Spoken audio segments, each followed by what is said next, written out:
couple of weeks ago, I got some feedback from some new students whose feedback was, this experience was harder. And of course, I've been doing it for 45 years and or so, been teaching it for 45 years. So I think it's simple.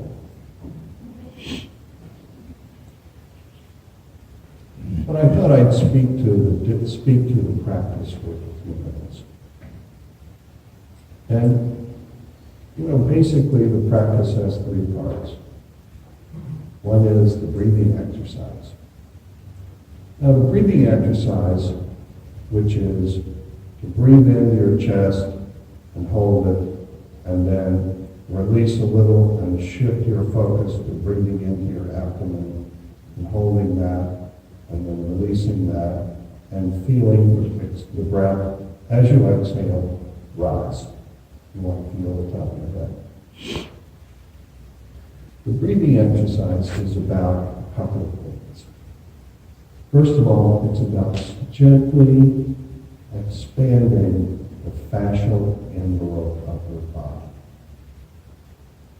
The thing that holds all your organs in place and your ribs together and sort of keeps you together as a physiological phenomenon is the fascial envelope. And expanding that fascial envelope slightly and gently dissolves the wrinkles, the trauma, the strain patterns in the fascial envelope, which inhibit the simple circulation of the blood and the body fluids. That expansion will then allow for the circulation to be enhanced.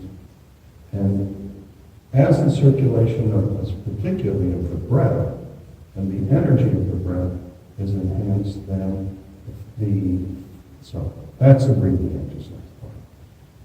Simple. The theory is, both among my own teachers, and interestingly among a couple of the different Qigong, or the Chinese energy practice traditions that I've studied, is that this particular breathing exercise, if done 9 times in a day for 81 days, will change your life forever.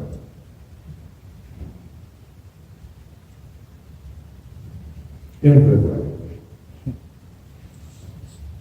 Simply based on the circulation of the energy, circulation of the breath and the energy.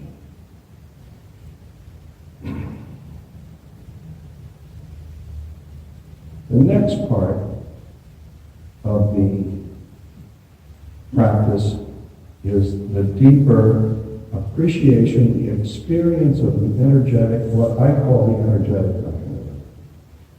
Now, we're all energy. And that's all we are, is energy. We are curtains of energy, if you want to think of it like that.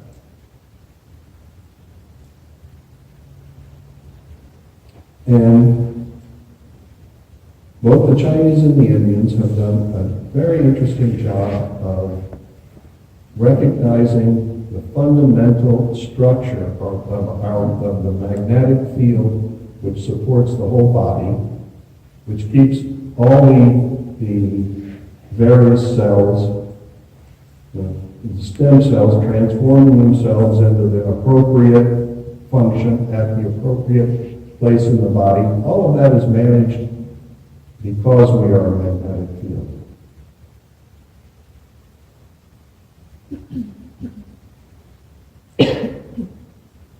You'll have to come to one of my 2-week teachings if you want to get the whole data,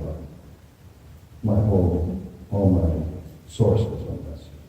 Just so, because I'm only going to talk for 20 minutes, I'm going to keep it simple, and we're just going to have to go with these things a little bit. So the energy that supports our physiological system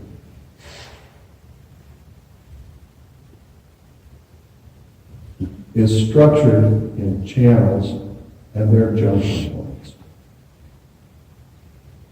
Anybody who's ever had an acupuncture treatment understands that the Chinese really have an extraordinarily elaborate understanding of how these channels support and sustain physiological function.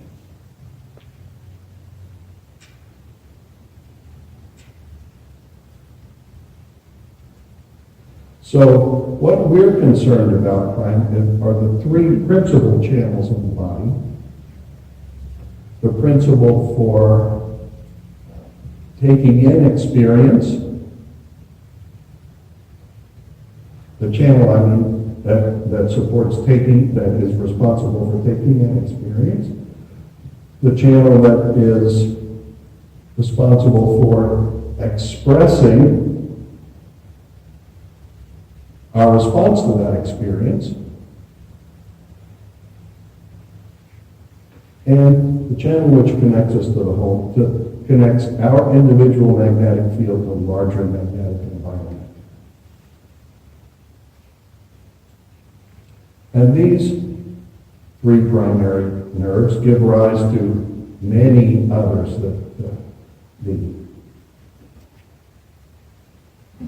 classical texts say 72,000. I think that's all they want to deal with. There's many more.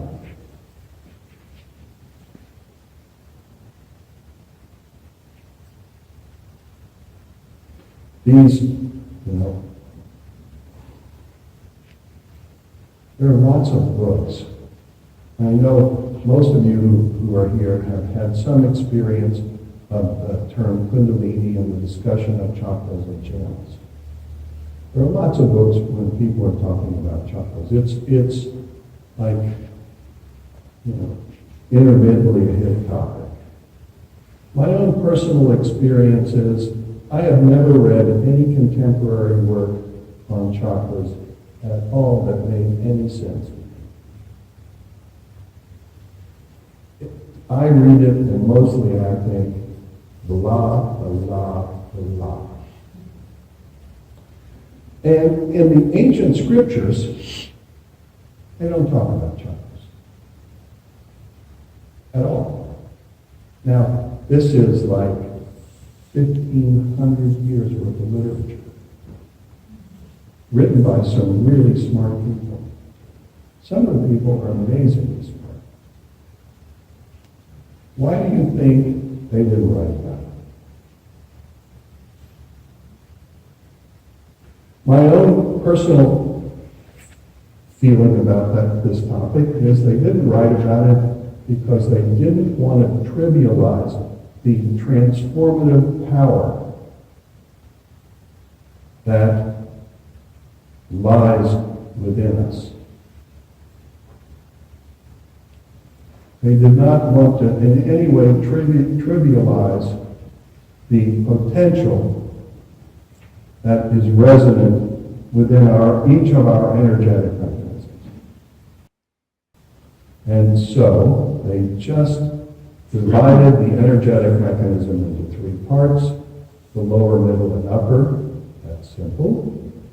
And the main center in each of these sections is in the lower, our sex chakra.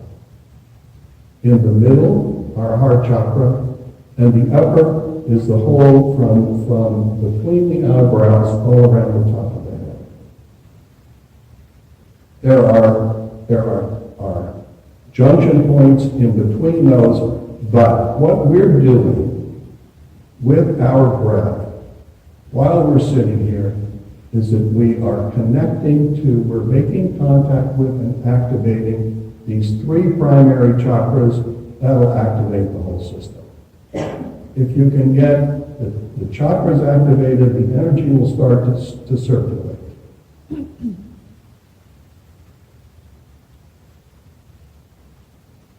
That's what we want. We want a stronger circulation of our own energetic mechanism, which in time will do three things.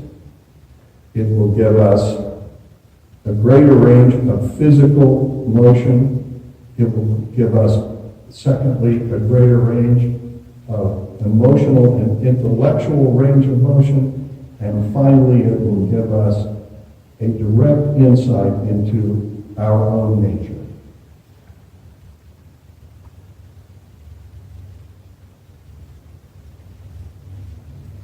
Seeing into our own nature, understanding ourselves, we will understand there is nothing to worry about anything ever. That may be what the ending of the Game of Thrones will be. I don't know. Seems very worrisome.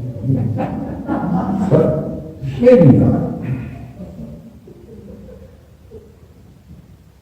What we're trying to do is open these three energetic mechanisms, these three parts of the energetic mechanism, which will expand our experience, our connection with our physical body, expand our connection with our heart,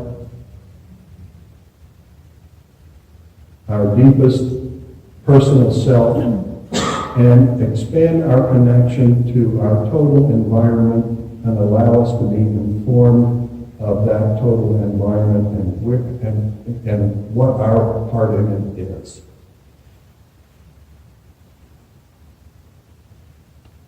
Well, the third part of the practice is managing, is the hard part. Because all you have to do is start to feel those energy centers. Take your attention there. Your attention is energy. If you put your attention on it, it's going to wake up. You know, if you've been sitting on your, say you've been sitting on your butt here for the last hour, and your leg has fallen asleep.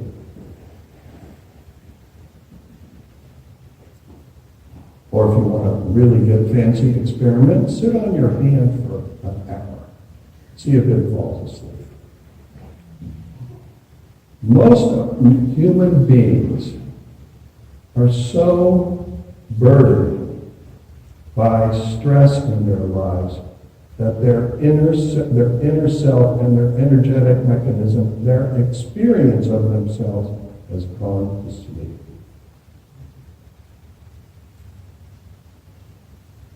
The weight of the disappointments that we experience in our own lives and the disappointments that we brought with us into this world from our ancestors puts us to sleep. We don't want to feel it because it hurts.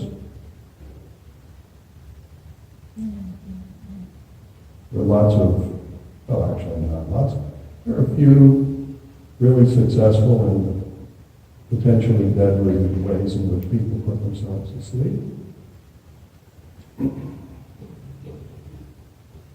But, you know, that's mostly what we do.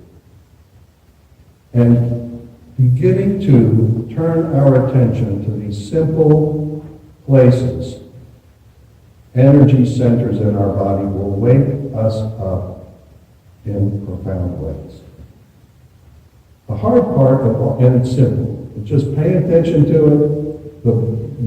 If you just turn your attention to it, to each center for 30 seconds, 3 times a day, in 6 months your understanding of yourself, your experience of yourself will be completely changed. Okay. Now, the third part of the practice is the hard part. Managing your mind. I have a favorite song. It's my favorite song. And I'm going to share it with you. I hope you'll bear with me. I'm not afraid. But the song goes something like this. What's the ugliest part of your body? What's the ugliest part of your body? Some say your nose, Others think your toes, I say it's your mind, your mind, your mind. That's Fred Zappa. I don't know if any, probably you're all too young to remember Fred Zappa. Our mind.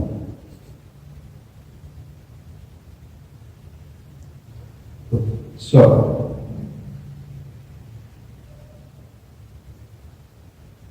first of all, people, one of the most common questions I ever get is, how do I find my purpose? I feel like I have a purpose, how do I find it? The answer is so simple. Every one of us, and every living thing on this planet is here for one reason and one reason only. We are in this world to grow. And when we understand that we are in this world to grow, when we're clear about that, first of all, a lot of confusion goes away. The second thing is, every experience that we have ever had, however painful it might be, becomes a source of nourishment. Every experience. And I'm not talking about some lesson. It's like, we're going to go to the Sudan or to Yemen or even to Iraq and say, gee, I know you guys have been horribly wiped out by the American military, but, learn the lesson and get on. That is crap. We can't, it's not about lessons. That's a good way to get, mentally constipated. It's, you get the other way to say that. You guys have no sense of humor. And when I'm the first person in the place, you know how bad that is? Anyway, everything, every experience, whatever it is experience that has energy that either creates tension for us, and structure, or it is reduced to flow. And in flow, it becomes nourishment. What is, just as an example, what is the fundamentally most important thing about health? Well, let's say it was the health of a river. What would be the most important thing about the health of a river?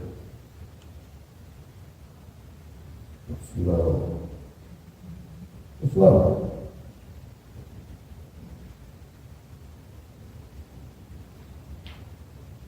Flow restores. Absence of flow is stagnation. In stagnation, pathology emerges and sustains.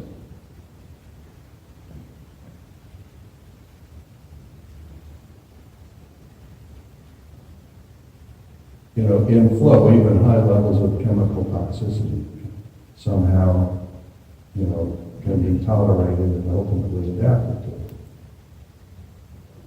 So, we are in this world to grow, and rather than getting stuck in all the pain, we want to generate a flow within ourselves that turns every disappointing, difficult, what we think of as negative experience into our life as nourishment, which supports us becoming ever more deeply connected in ourself to our source. And so I want to just touch base with this purpose one more time, because if we went to an acorn and we said, what's your purpose? Well, we know what an acorn is, so we know it kind of already. But actually, all we have to do is plant it in a proper place and give it enough sunlight and moisture, and pretty soon we would see the acorn revealing its purpose and expressing its purpose to the degree that the environment would allow. Right? So if we understand that we are in this world to grow, and that is the wish that we hold vibrantly within ourselves, we will begin to break down all of the tensions and disappointments, both that we came here with and that we have experienced subsequently, and turn that into flow and nourishment. And from within ourselves, our own creative energy will reveal its highest creative expression and attract to itself, the experiences it requires in order to be fully expressed.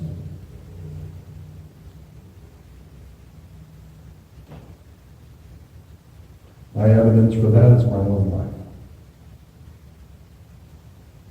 which I think is a tapestry of unimaginable possibilities. So, in holding ourselves in class in this shared experience, what we're doing is quieting our mind, and because that's not so easy, what we're doing is focusing it on a wish to grow, which we are trying to make vibrant in ourselves, for the sake of generating flow. And then we want to connect to,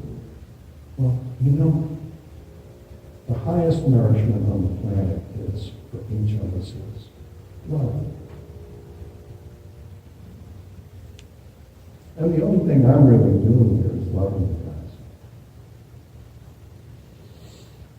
But love is not an abstract thing or just the product of rock and roll radio.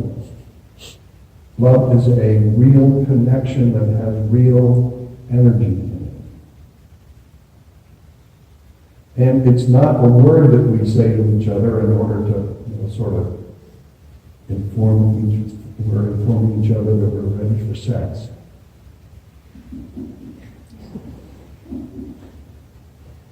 It is something very much more deep and profound. So, by holding our attention in that space in which we sincerely want to grow, and we're focused, on the energetic mechanism, we can open ourselves and, if you can think of it as being love, or you want to think of it as Shakti and energy and all of the kind of impersonal abstract terms of the various tantric traditions that I've studied, that works for me just fine. I don't care what you call it. I want you to be able to take in energy from this experience and be nourished as a person and go out into your daily lives with a stronger, clearer connection to yourself and be able to engage the people in your lives from a deeper, clearer place within you that allows you to genuinely exchange, to take in what every circumstance, what every relationship, what every event in your life has for you, the energy it has for you. I want you to be able to take it in and allow it to structure itself in you as the trunk and the limbs of your life, which will ultimately, support the flowering of you, which will be an unimaginable possibility and an extraordinary benefit to the world. I told you it's simple. Not complicated. There are three, and so, having gone to Speakers College, Toastmasters, I got my Toastmaster certificate. I've said three things to you. Class consists of the breath, class consists of the attention to the chakras and the channels, and class consists of managing your mind.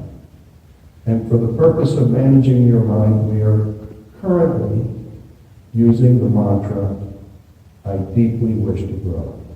And we are saying that again and again with feeling in our heart to support our ability to really feel ourselves. Then the next part is if you can feel, experience a connection to the energy, connect to it, take it in as part of you, circulate it, it's all yours, you paid for it. You did pay, right? I'm really tense about that issue. I'm really tense about teaching for money. I think what we teach, we should teach for love. So, it's not complicated. It's definitely not rocket science. It may take a little practice for you to get comfortable with it. But after you've had a little practice and you are comfortable with it, what you are going to find is that I've just shared with you an all-purpose tool for every day, every place in your life that is the most powerful tool I have ever found. And I've continued to search for tools for the last 45 years.